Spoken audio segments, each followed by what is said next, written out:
La Biblia tiene 66 libros y a nosotros nos cuesta un poquito entender cómo es que la Biblia está formada, y por eso traje esto hoy para mostrarles. Esta es la Biblia, solo que esta está en inglés, no estoy seguro si en español, debe haber en español, pero esta se llama The Reader's Bible, y lo que ellos han hecho es dividir la Biblia en los estilos en los que está escrita la Biblia. Entonces, y no tiene divisiones de capítulos y versículos, sino que es como que si uno estuviera leyendo un libro. Entonces, todo esto es el Pentateuco. Esto son los libros históricos. Estos son los libros poéticos, la mayoría de estos es los salmos.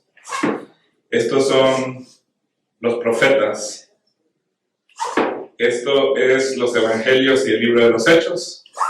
Y estas son las cartas. ¿Son qué?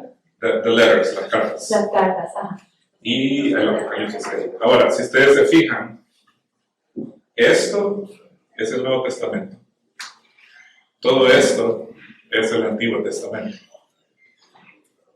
Y muchas veces nosotros estamos mucho más familiarizados con esto que con todo esto. Y de esa perspectiva, creo yo que nos estamos perdiendo mucho del valor de la Biblia para nosotros. Después ustedes lo pueden ver y ojear si ustedes así lo desean. Por cierto, este set es del pastor Mark, que está allá con otro grupo. Pero después lo pueden ver. Quiero que vayamos allá al material que estoy compartiendo con ustedes. Lo primero que escribí ahí es la declaración doctrinal de mi iglesia. Ahora, yo sé que venimos de diferentes iglesias y en su iglesia la declaración va a ser un poquito diferente, pero estoy 100% seguro que contiene estos elementos que están aquí. Y entonces la leo, dice la Biblia.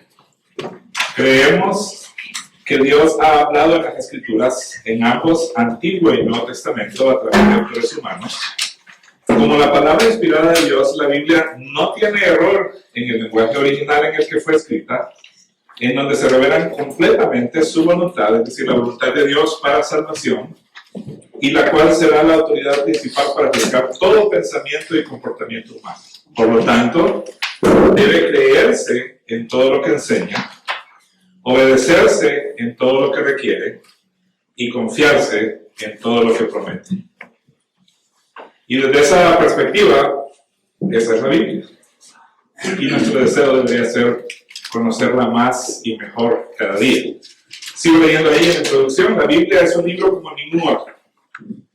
No hubo editor ni casa publicadora que asesorara a unos 50 escritores, es probable que más, todos independientes de unos 20 oficios distintos que vivieron en 10 países diferentes y que escribieron durante un lapso de unos 1600 años. Y desde esa perspectiva la Biblia es un libro único. Ningún otro libro en la historia de la humanidad puede decir esas cosas. Y también en 3 idiomas diferentes. El Antiguo Testamento fue escrito en hebreo, la mayor parte. Hay unas partes que están en arameo, y voy a explicar eso en un poquito. Y el Nuevo Testamento fue escrito en el idioma griego. La obra trata de todos los temas y se vale de todos los géneros literarios. Prosa, poesía, romance, misterio, biografía, ciencia e historia. Todo eso puede encontrarse en la Biblia. Su unidad es asombrosa a pesar de las grandes diferencias de sus autores, sus culturas, su forma de expresión, su nivel de educación, nivel social y nivel de compromiso.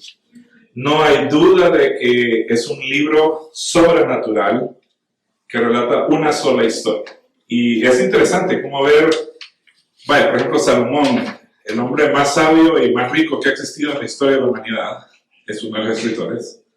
Pero también tenemos gente que no tenían nada y tenían oficios un poco,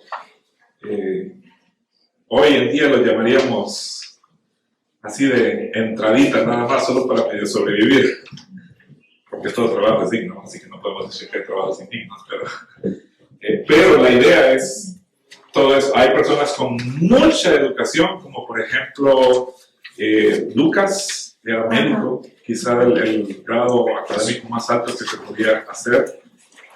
Para los que van llegando por ahí en una silla de material. Y también personas de diferentes oficios, pastores, pescadores, agricultores. Hay gente que era de profesión profeta, y vamos a hablar de eso también un poquito más adelante.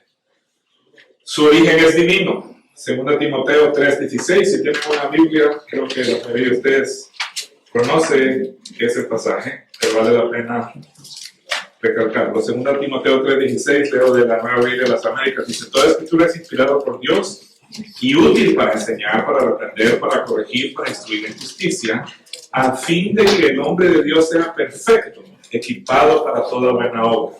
Y eso creo que es algo que debemos tomar en cuenta. Y quisiera, por eso pedí la pizarra para mi clase, pero imagínense un camino que es el camino de la vida. Y cuando uno está de acuerdo a la voluntad de Dios,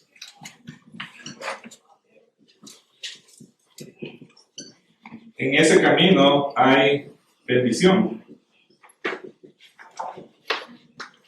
Ahora, la Biblia, ese versículo de Timoteo dice: toda la Biblia, toda la escritura es inspirada por Dios y útil para enseñar. Y entonces lo que la Biblia hace es enseñarnos cómo andar en ese camino de la vida, donde recibimos bendición. Pero también dice que la Biblia es útil para reprender, porque el problema es que muchas veces nosotros nos salimos de ese camino. Y cuando nosotros nos salimos de ese camino, la Biblia dice que nos reprende. Lo bueno, y reprende deberíamos entenderlo así como un regaño, como un llamado de atención. Lo bueno es que la Biblia no solo hace eso, sino que también dice: corrige. Y corregir es regresarnos nuevamente al camino.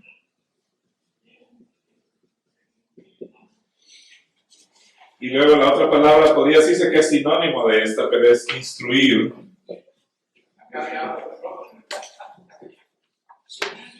Y lo voy a ilustrar de esta manera. Si ese camino de la vida lleva a bendición, ¿qué pasa cuando yo no estoy caminando en ese camino? Esa línea de bendición se rompe. Pero la palabra de Dios es suficiente para reprendernos, es decir, hacernos ver nuestro error, para corregirnos, es decir, enseñarnos qué es lo que debemos cambiar en nosotros y cómo podemos volver a la comunión con Dios. Y entonces el instruir sería, lo voy a poner así de esta manera, aprender de nuestros errores. ¿Qué pasó aquí que me hizo salirme del camino y por lo tanto dejar de experimentar bendición de parte de Dios? El instruirme va a decir: ok, no vuelvas a hacer eso. Continúa recibiendo bendición. Y entonces, por eso es que el versículo 17 dice: a fin de que el hombre de Dios sea perfecto. Y la idea de perfecto ahí, quizá una mejor palabra sería completo, sin que le falte nada. Y esa es la idea del pasaje. El pasaje de 2 Pedro capítulo 1 solo resalta el hecho de que aún que la Biblia en primer lugar no es de interpretación propia. 2 Pedro capítulo 1 versículos 20 y 21 dice así: Pero ante todo sepan que ninguna profecía de la Escritura es asunto de interpretación personal, pues ninguna profecía fue dada jamás por un acto de voluntad humana, sino que hombres inspirados por el Espíritu Santo hablaron por parte de Dios. Y por eso es que tenemos en alta estima la palabra de Dios, porque no son palabras humanas. Los hombres que escribieron la Escritura fueron inspirados por Dios. Y desde esa perspectiva, por eso es que la Biblia puede hacer todo eso. Ahora, como les dije, la Biblia es una sola historia. Bueno, al final tengo una pequeña nota ahí. Es el libro traducido a más idiomas y es también el libro que más han tratado de destruir, pero Dios ha prometido que su palabra no pasará. Es interesante al examinar la historia, no solo de la iglesia, sino de la humanidad, que el primero que dijo que quería destruir la Biblia y se encargó de quemar varias copias de la Biblia, después en la casa donde él vivía había una imprenta que lo que hacían era imprimir Biblias. Así que las ironías de la Biblia. Por muchos años de la historia han tratado de destruir este libro, han tratado de prohibir este libro, han tratado de limitar su distribución. Pero, por ejemplo, el otro día estaba hablando con un amigo que él es de Corea del Sur y obviamente hay una división entre Corea del Sur y Corea del Norte y no se puede ir así. Y Corea del Norte es un país completamente cerrado a todo. Y entonces lo que ellos hacen es que imprimen partes de la Biblia en globos, los llenan de helio, esperan que la corriente esté hacia Corea del Norte y sueltan los globos. Y han encontrado globos de esos hasta en China, que obviamente cuando se descifran ahí está escrito pasajes de la Biblia y así de maneras creativas la Biblia está siendo distribuida por todos lados. Ahora, hay una sola historia y esta es la historia que nos narra la Biblia. El mensaje de la Biblia podría ser resumido en la siguiente frase. A través de Jesucristo, Dios en su gracia está edificando un reino de personas redimidas para gozo de ellas y para gloria de Él. Si fuéramos a resumir todo lo que la Biblia dice, este sería el resumen. A través de Jesucristo, Dios en su gracia está edificando un reino de personas redimidas para gozo de ellas y para gloria de Él. Y entonces, si tomáramos la Biblia, los que llegaron tarde yo les estaba explicando, esta es una versión de la Biblia, se llama The Reader's Bible, la Biblia del lector.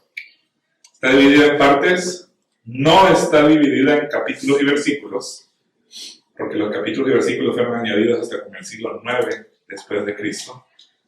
Y está dividida, uno la lee como que estuviera leyendo un libro normal. Esta parte aquí es el Pentateuco, ya voy a hablar de eso un poquito. Estos son los libros de historia en el Antiguo Testamento. Estos son los libros de poesía, principalmente los Salmos. Estos son todos los profetas. Estos son los Evangelios y el libro de los Hechos. Y estos son todas las cartas y el libro de Apocalipsis. Les decía a ellos que lo interesante de todo es que de toda la Biblia, esto es el Nuevo Testamento. Y muchas veces es lo que más conocemos de todo lo que nos estamos perdiendo. Y espero que eso cambie a partir de hoy. Pero la idea es que si tomáramos como una sola historia, así como un libro, estas serían las partes que están ahí en sus notas. El prólogo sería la necesidad de redención, y es Génesis capítulo 1, versículos 1 al 11. El primer capítulo sería Dios forma a su nación, y es todo el resto de la historia, desde Abraham hasta el retorno del exilio, bueno, hasta la llevada al exilio de Judá, que serían los libros desde Génesis capítulo 12 hasta el primero, hasta el primero Rey capítulo 11 sería el reinado de Salomón. Entonces, toda esa parte sería Dios forma a su nación. Capítulo 2 sería Dios disciplina a su nación. Y sería la historia de cómo ellos se apartaron de Dios y cómo todo terminó en el exilio. Y ahí iría de 1 Reyes capítulo 12 hasta el final del libro de los Reyes, y algunos de los profetas se van insertando ahí. Número 3, el capítulo 3 sería Dios persevera, o preserva, mejor dicho, un remanente fiel, que sería los libros de Esdras hasta Esther, y también algunos de los profetas. Capítulo 4 sería Dios paga el precio de la redención y comienza el reino, eso serían los evangelios. Capítulo 5 sería Dios propaga el reino a través de la iglesia, eso sería Hechos y las epístolas. Capítulo 6 sería Dios consuma la redención y confirma su reino eterno, Apocalipsis capítulo 1 al 20, y el epílogo sería nuevos cielos y nueva tierra, los últimos 2 capítulos de la Biblia. Esa es la historia de la Biblia. Ya saben ustedes de qué trata la Biblia. Muchas gracias por su no lo voy a dejar así. En la siguiente página lo que tengo es, le titulé la cadena de la revelación, solo para que entendamos cómo es lo que pasa. Todo se origina en Dios. Y Dios se revela, Dios se da a conocer por diversos medios. Dios también inspira a hombres para que escriban la escritura. Luego viene el proceso de identificación, que los receptores, los que leen los libros, deciden, y es un proceso largo que tomó muchos siglos, cuáles de todos esos escritos son realmente inspirados. Y entonces, una vez que se identifican, sigue el proceso de canonización, que es decir, estos son, y así porque nosotros tenemos 66 libros que poco a poco se fueron formando, no fue así de la noche a la mañana, son 60, no. Terminó alrededor del siglo IV el proceso del canon, 4 después de Cristo. Luego sigue la preservación, y a eso debemos agradecer mucho en el caso de los judíos, los escribas. Se llamaban escribas porque la única tarea que ellos tenían era transcribir el texto, copiando letra por letra y asegurándose que fueran iguales. Y también se extendió a las cartas del Nuevo Testamento, aunque en el Nuevo Testamento se le llamaban amanuenses, pues que escribían a mano, pero de preservar el texto. Luego está la traducción. Otra vez les dije, los idiomas originales son hebreo, arameo y griego, y ninguno de nosotros habla esos idiomas. Y sin embargo hoy podemos leer la Biblia. ¿Por qué? Porque a lo largo de los siglos gente ha trabajado en traducirla de esos idiomas originales. Nuestras versiones de la Biblia sería la observación, que es cuando ya empezamos a estudiar la Biblia. La iluminación es el trabajo del Espíritu Santo para que nosotros entendamos la Biblia. La interpretación es cuando tratamos de entender el significado de la Biblia. Correlación, yo le llamo cuando lo que hemos aprendido lo relacionamos con toda esa historia de la Escritura. Y por último, la aplicación, que es cómo esa palabra va a cambiar mi vida. ¿Preguntas hasta este momento? No todo claro. En mi pueblo dicen que cuando no hay preguntas es porque entendieron todo o porque no entendieron nada. Ya ahorita viene la parte emocionante, la cronología de la Biblia, porque la Biblia no está ordenada en orden cronológico ni en orden de fecha de cada libro. Pero una vez que se entiende cómo es que va la historia, uno puede ver dónde es que cae cada libro. Y eso es lo que voy a procurar mostrarles de ahorita en adelante. Ahora, creo que es importante también aprenderse las partes en las que está dividida nuestra Biblia. Así que para eso vamos a hacer un pequeño ejercicio. Todos aplaudidos.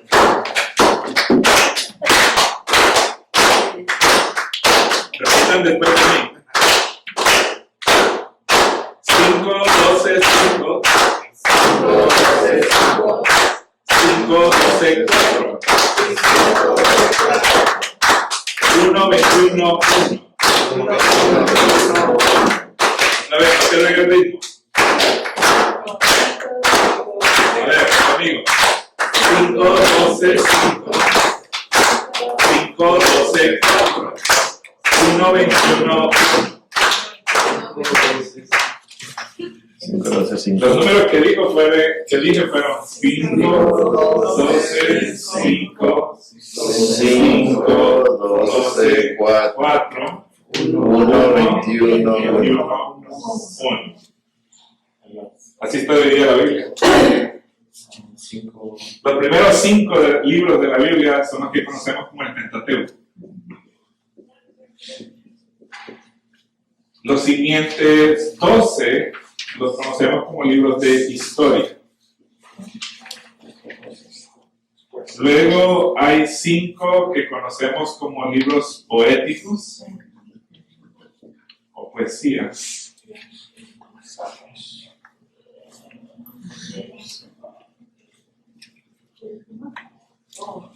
Luego tenemos otros 5 que conocemos como los profetas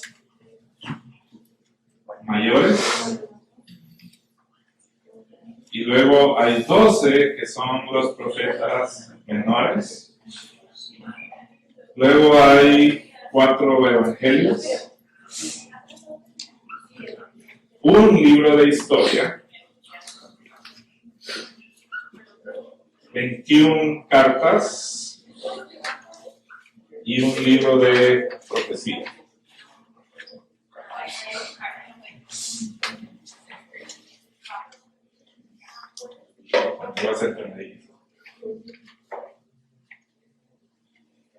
Así está dividida la Biblia. El Pentateuco, los primeros 5 libros, Génesis, Éxodo, Levítico, Números, Deuteronomio. En general, si hiciéramos una línea de tiempo, que es lo que vamos a ver ahorita, primero estaría el Pentateuco, y luego estarían 12 libros de historia, aunque en realidad solo son 10, y les voy a explicar por qué, pero en nuestra Biblia son 12. Y toda la historia, si tomáramos el tiempo, toda la historia del Antiguo Testamento está comprendida en estos libros. Eso quiere decir que de ahí en adelante, todos los demás van en algún momento por aquí. Bueno, aquí hay algunos otros que siguen, que sería después del exilio, Esdras y Nehemías. Esther más o menos es por aquí, en medio de ellos. Y algunos profetas que son de ese tiempo, Ageo, Zacarías, y más adelante por aquí sería Malaquías. Pero todos los demás libros de la Biblia caen en este periodo, y eso es lo que voy a mostrarles ahí en la cronología. Es decir, los libros de poesía, los profetas mayores y los profetas menores, exceptuando estos 3, todos están en este tiempo de historia. Luego venimos al Nuevo Testamento, pero entre el Nuevo Testamento y el Antiguo Testamento hay más o menos 400 años en los que no hay revelación bíblica, y aquí tenemos los evangelios, que son 4, luego un libro de historia, que es el libro de los Hechos, y en ese libro de historia están comprendidos la mayoría de los otros libros del Nuevo Testamento, las cartas de Pablo. Algunos, bueno, depende de la fecha, vamos a ver ahí, pero los únicos que estarían después serían Judas, las cartas de Juan, 1, 2, 3 y Apocalipsis. Esos son los que no están en Hechos. Ajá.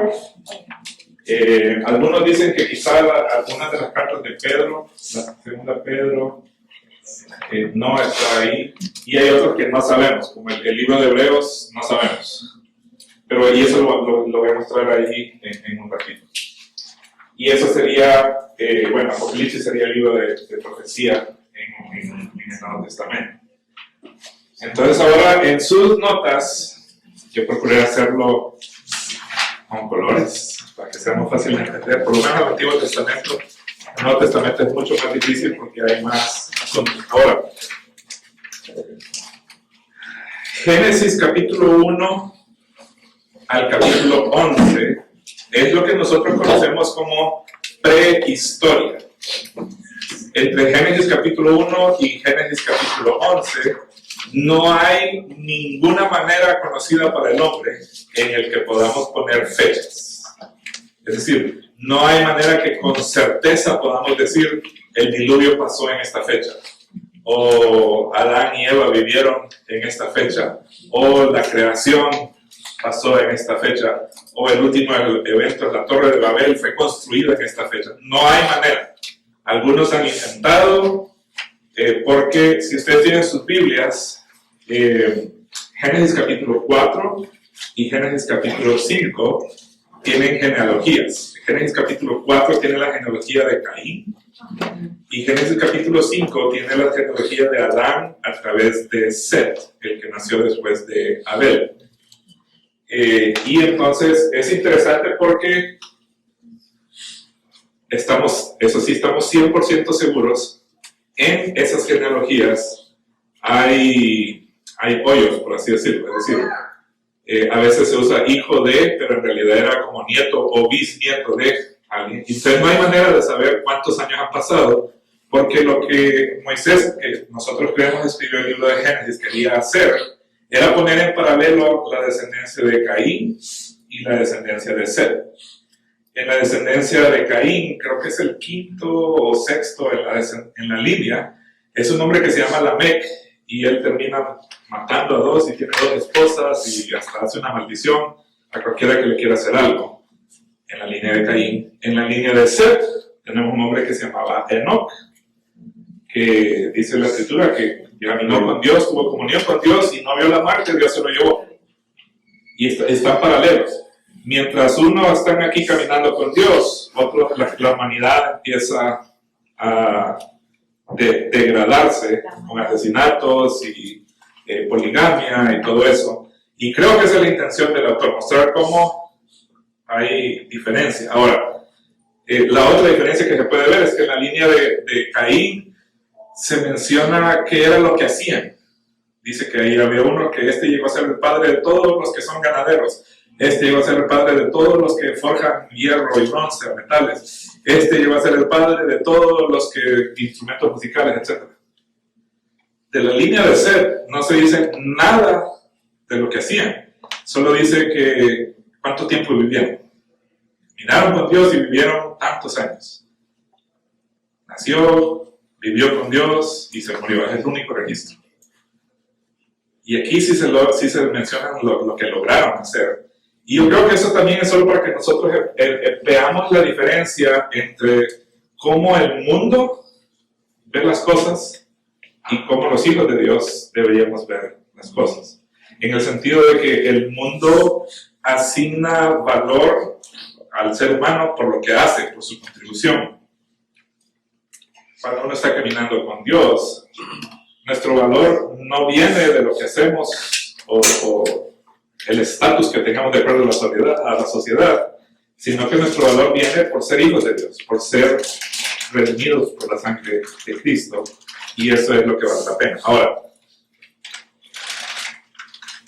donde sí podemos empezar a poner fechas, y las podemos dar con bastante grado de certeza, es a partir de Abraham, y que sería el capítulo 12 de Génesis. Ahora, si hay, por ejemplo, hay un libro que nadie sabe cuándo fue que vivió Job, porque Job no era israelita, y muchos piensan que Job fue contemporáneo de Abraham. De hecho, vivía en la misma región donde Abraham vivía, pero tampoco sabemos exactamente cuándo fue que vivió Job. Y por eso no lo van a encontrar aquí, porque no sabemos.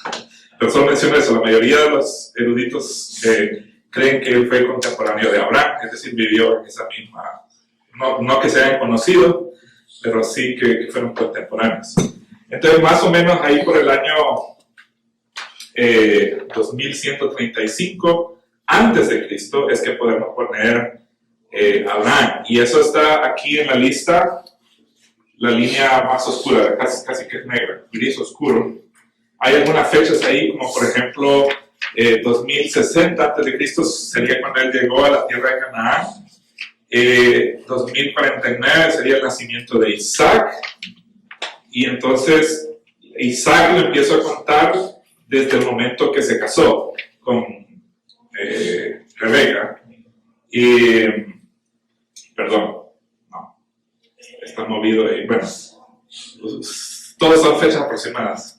Pero si, lo que quería mostrar es la línea oscura es Abraham, la línea azul es Isaac, la línea naranja es Jacob, que debería haber otra paralela que sería Esaú, pero como Esaú no nos interesa en la historia, no lo puse aquí, aunque eran gemelos. Pero si ustedes se fijan, la ventaja de verlo así es que uno entiende que sí, Abraham cargó a Jacob cuando Jacob era bebito, porque lo conoció, es decir, y esa es la ventaja de verlo así en una como esta. Arriba están más o menos los años aproximados.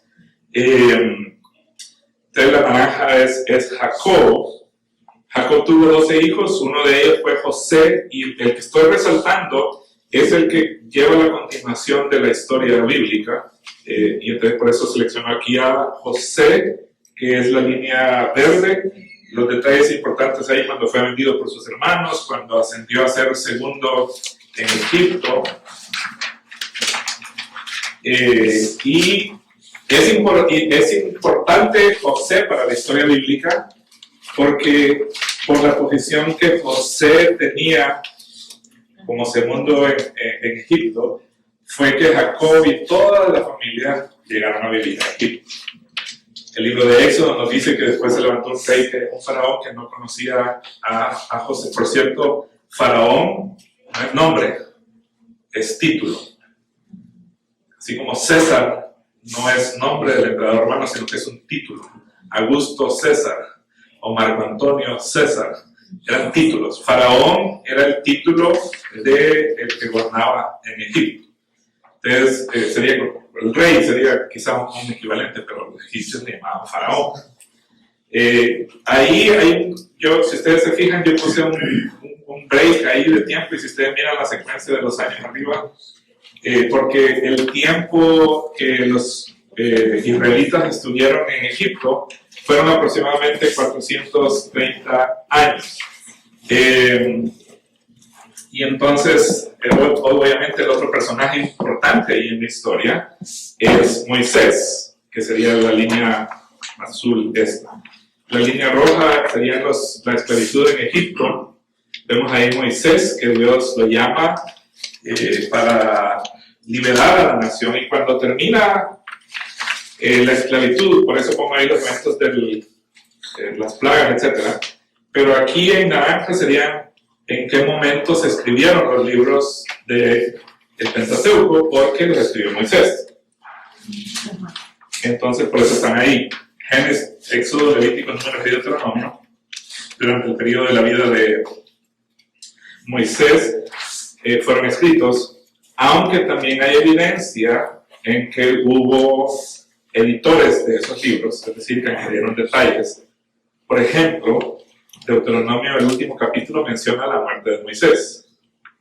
No lo pude haber escrito Moisés, lo más probable es que fue Josué el que añadió algo ahí de la muerte de Josué. Y es probable también que más adelante en la historia hayan habido otros detalles que se añadieron, como por ejemplo, hay algunos pasajes en los que se lee, por ejemplo, en Génesis, cuando es destruido Sodoma y Gomorra, que la esposa de Lot vio hacia atrás y se convirtió en una estatua de sal. Hay una nota que alguien añadió: esta estatua está en el camino de no sé dónde, y todavía se puede ver hasta el día de hoy. Dice. O sea, no es que se pueda ver el día de hoy nuestro, sino el día de hoy de la persona que estaba haciendo la anotación.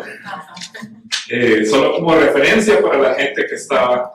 Y normalmente los escribas la ponían a un lado del texto, como algunos de nosotros hacemos en nuestras Biblias. Y eventualmente uno de los escribas la incluyó como parte del texto. Y eso hay una ciencia que se llama crítica textual que nos ayuda a identificar esas cosas. Bueno, sabemos quién lo escribió. no sabemos, pero lo más probable es que la mayoría de ellas hayan sido hechas ya sea por alguno de los escribas del rey David o del rey Salomón. Esa es la primera opción. Hay unas que fueron hechas mucho tiempo después del exilio, por ya sea Esdras o otro de los sacerdotes que hacían eso. Cada libro es un poco diferente. Bueno, después de Moisés obviamente viene Josué. Josué fue el que, y otra vez no es que Josué empezó a vivir ahí, sino que ahí lo que estoy resaltando es cuando él tomó la autoridad sobre la nación, conquistaron la tierra prometida, repartió la tierra prometida y murió. Luego hay un periodo de transición y es la línea roja, que es el periodo de los jueces. Y fueron aproximadamente también como 320 años lo que duró ese periodo de los jueces. El último de los jueces fue Samuel. Samuel tuvo un triple oficio y es el único en toda la historia de Israel, porque Samuel fue profeta, pero fue también juez y fue también sacerdote. Y Samuel fue el que ungió al primer rey, que fue Saúl, y de hecho también ungió al segundo rey, que fue David. Entonces, pongo aquí el reinado de David después de la línea azul. Saúl reinó por 42 años. Y durante el tiempo de David se tuvo que haber escrito el libro de los jueces, se escribió el libro de Ruth, porque el libro de Ruth, aunque es una historia muy fascinante de la misericordia de Dios, fue escrito solo para explicar de dónde venía David. Y muy probablemente fue durante el reinado de David que fue escrito. Primero y segundo Samuel fueron escritos también durante ese periodo, y de los 150 salmos, 72 para ser exactos, fueron escritos por David. Así que la mayoría de los salmos fueron escritos en ese periodo.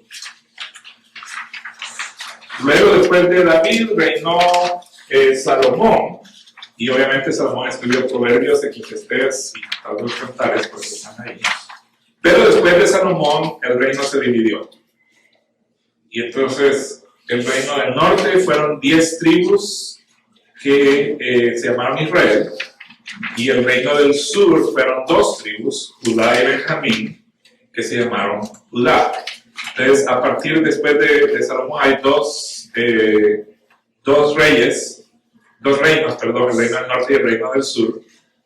Interesantemente, para cada reino hubieron 20 reyes que se relatan en la escritura. En el reino de Israel, ninguno de esos 20 fueron buenos, todos fueron malos y estuvieron lejos de Dios y trajeron la idolatría a Israel.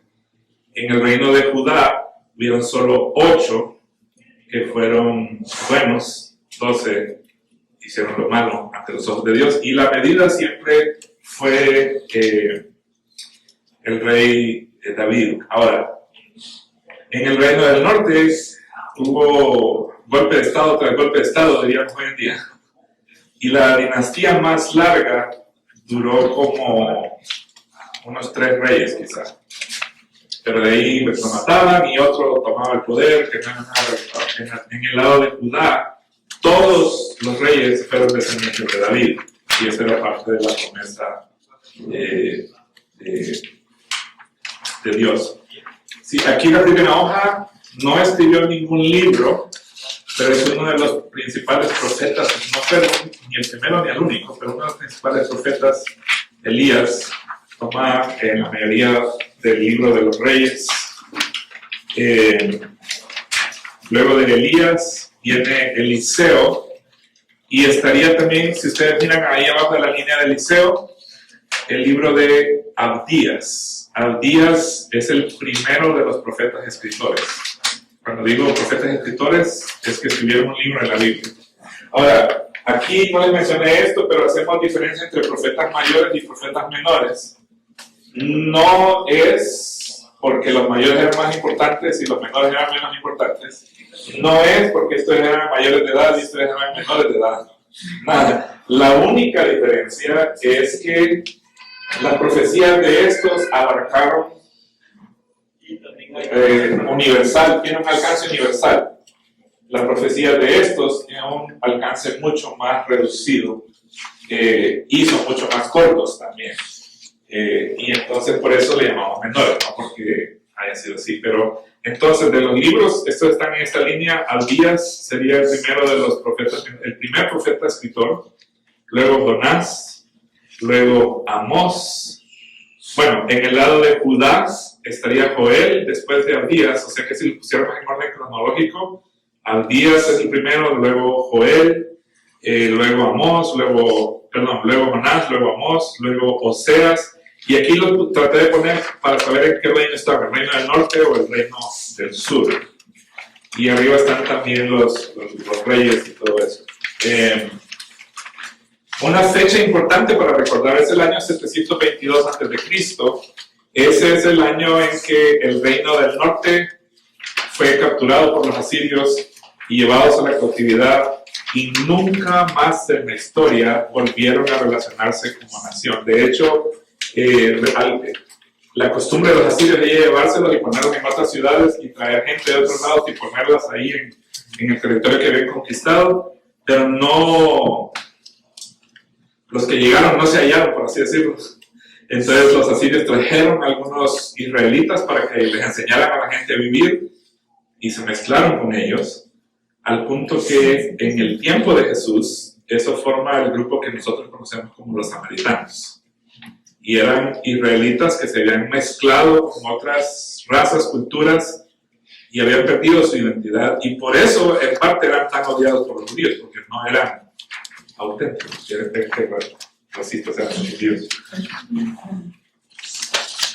Los reinos del sur, el primero de los profetas mayores sería Isaías, pero también ahí está Miqueas, Nahum, Sofonías, y lo que eso quiere decir es que lo más probable es que, por ejemplo, Miqueas haya conocido a Isaías, y Nahum a Sofonías, y quizás Jeremías también. Habacuc viene después. El reino del norte ya nos ocupa esta página, y tenemos ahí la cautividad babilónica. Durante la cautividad arriba sería Daniel. Daniel estuvo absolutamente todo el tiempo de la cautividad en Babilonia. Cuando llegó era jovencito, pero para el relato del foso de los leones, lo más probable es que Daniel ya tenía como unos 85 años. O sea que la imagen de que Daniel era jovencito cuando enfrentó a los leones no es correcta. El retorno del exilio sería bajo Zorobabel. Por cierto, fue Daniel el que les recordó ahí, Dios dijo 70 años que va a pasar aquí. El templo había sido destruido y por eso marco ahí también la dedicación del templo. Ageo y Zacarías hablan de eso. Y por último, bueno, eso termina la historia del Antiguo Testamento. Lo que tengo en las siguientes dos hojas es la historia del Nuevo Testamento, que es un poco más compleja de hacer en una gráfica y por eso la hice en un cuadro. Pero la idea es las fechas aproximadas, eventos, en qué parte de la Biblia lo habla. Un énfasis especial en Pablo, porque de las 21 cartas, 13 fueron escritos por Pablo. Y la otra cosa que quizá vale la pena recordar es que así como las tenemos, desde Romanos hasta 2 Timoteo, fueron escritas por el apóstol Pablo, pero no están en el orden que él las escribió, sino que están en el orden de la más grande a la más chiquita. Y entonces por eso esto nos puede ayudar ahí. Obviamente los relatos que se mencionan en el Evangelio, Herodes el Grande, emperador César Augusto, y esos son los años en los que ellos vivieron. Si ustedes se fijan, el nacimiento de Jesús es fechado aproximadamente en el año 4 antes de Cristo. ¿Cómo es posible? El asunto es que los romanos pusieron la fecha, pero había dos sistemas de fechas y después hubo un monje más adelante, como en el siglo III, que revisó todas las fechas para hacer concordar los dos calendarios, y el calendario que se usa, fue en tiempos del emperador Dominicio, y entonces el calendario que se usa ahora es ese calendario, pero en ese calendario la fecha de nacimiento de Cristo sería en el año 4 antes de Cristo, y por eso es que así se fecha. Luego vino el emperador Tiberio, fue durante ese periodo que fue el ministerio y crucifixión de Jesús, y los relatos de los 4 evangelios ocurren en esas fechas. O sea, en los evangelios, aparte de narrar el nacimiento de Jesús, se enfocan en esos últimos 3 años de la vida de Jesús, año 27 al 30. Eso no quiere decir que los evangelios fueron escritos ahí. Más adelante ustedes van a ver cuándo fue que fueron escritos. En el ministerio de Pablo, quisiera que vieran, bueno, en el año 46 se escribió muy probablemente el primer libro del Nuevo Testamento, que fue la carta de Santiago. Este Santiago era medio hermano de Jesús, es decir, hijo de José y de María. No era el Santiago que era de los apóstoles, sino Santiago, el hermano de Jesús. La primera carta que escribió el apóstol Pablo fue la carta de los Gálatas en el año 49. Después de esa carta ocurrió el otro evento muy importante en la historia de la iglesia, que fue el concilio de Jerusalén, que está narrado en Hechos capítulo 15. Luego serían primera y segunda Tesalonicenses, primera y segunda Corintios. Por ahí en el año 56 se escribió el primero de los evangelios, que fue el evangelio de Marcos también, desde Roma. Luego sería la carta de los Romanos, luego Efesios, Colosenses, Filemón, Filipenses. Es posible que por esas fechas, el año 62, se haya escrito primera y segunda Pedro, porque los dos, tanto Pablo como Pedro, murieron bajo el emperador Nerón. Y la última carta que escribió el apóstol Pablo fue segunda a Timoteo. Otra vez no sabemos de las fechas de Hebreos, pero ni siquiera sabemos quién la escribió también, pero es obviamente un libro inspirado. Luego en los evangelios sería Lucas y el libro de los Hechos como un solo tomo. Bueno, tomo volumen 1 y volumen 2, porque los dos lo escribió Lucas.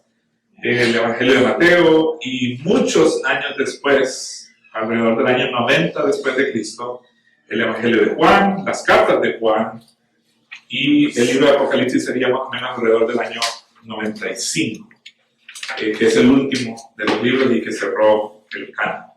Ya se me acabó el tiempo, pero si alguien tiene una pregunta sin la cual le va a hacer daño el almuerzo, si no se lo respondo, tiene un minuto para hacerlo. Creo que ahorita va a ser cambio nomás, pero el almuerzo va a ser más tarde. Pues, hermano, el libro de Joel, tengo entendido como que lo fechan, que no tienen seguro como que realmente qué fecha es, ¿no?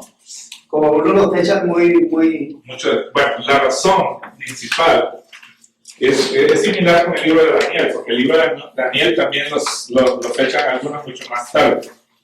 La razón principal es que esos dos, varios de los profetas relatan hechos, en particular el libro de Daniel, que pasaron con una precisión increíble. Y entonces la gente que no cree que la palabra de Dios sea inspirada por Dios piensa, cuate no es posible que haya sabido eso que iba a pasar tanto tiempo en el futuro. Esto lo escribió alguien después de que pasaron los hechos, y entonces por eso le ponen una fecha diferente. Y en el libro de Joel, el debate es, el libro de Joel habla de una invasión. ¿Y qué invasión es? ¿Es la invasión de los babilonios? ¿O es alguna de las invasiones que pasaron después, durante los Ptolomeos? Y entonces ese debate lo pone, y por eso ponen fechas diferentes. Pero yo creo que hay evidencia suficiente para sugerir la fecha temprana que yo sugerí, lo cual hace más impactante la profecía, porque son cosas que todavía no han pasado.